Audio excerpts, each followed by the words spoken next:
Il Consiglio Comunale di Vedelago vota, anche se non all'unanimità, un documento che dà mandato alla Giunta di intraprendere tutte le strade possibili perché Villa Emo, prossima alla vendita, rimanga fruibile al pubblico.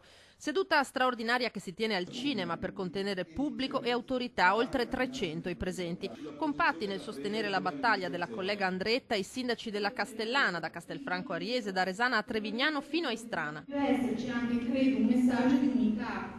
E quindi questa sera auspico veramente che tutto il Consiglio si trovi compatto, perché il Consiglio rappresenta una comunità e la comunità deve dare un segnale forte. Villa Emo bene di tutti, sottolineano i primi cittadini, si trovi la soluzione per far sì che il gioiello palladiano rimanga il più possibile collegato al suo territorio. Io sono assessore al turismo e vi posso dire che le richieste che riceviamo sono in particolar modo sì di visitare il nostro territorio, la nostra città, ma Villa Emo, perché Villa del Palladio, di conseguenza è necessario che si faccia rete, come la sindaca stasera ha convocato il consiglio appunto pubblico. L'amministrazione lavora su un trust, un'azione collettiva di piccoli sponsor. Per sostenere questa iniziativa l'ANCI farà proprio il documento approvato in serata. Investire in un patrimonio di quel tipo credo sia veramente un segnale importante di tipo sociale, culturale, identitario, e credo che ci siano anche le risorse per poterlo fare ampliando la platea, e noi abbiamo questo ruolo di cercare di ampliare la platea. Io credo che anche a livello di Stato centrale, se si fa rete, qualcosa si possa fare. È giusto,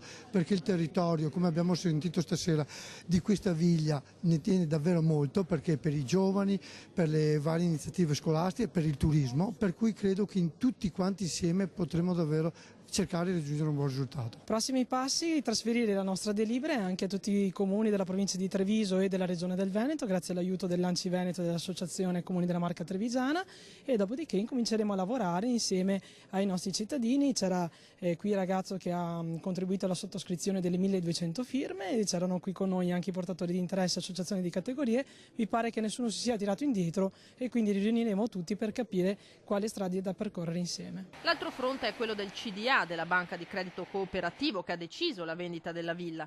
Certo, io credo che sia stata tradita la volontà della base sociale.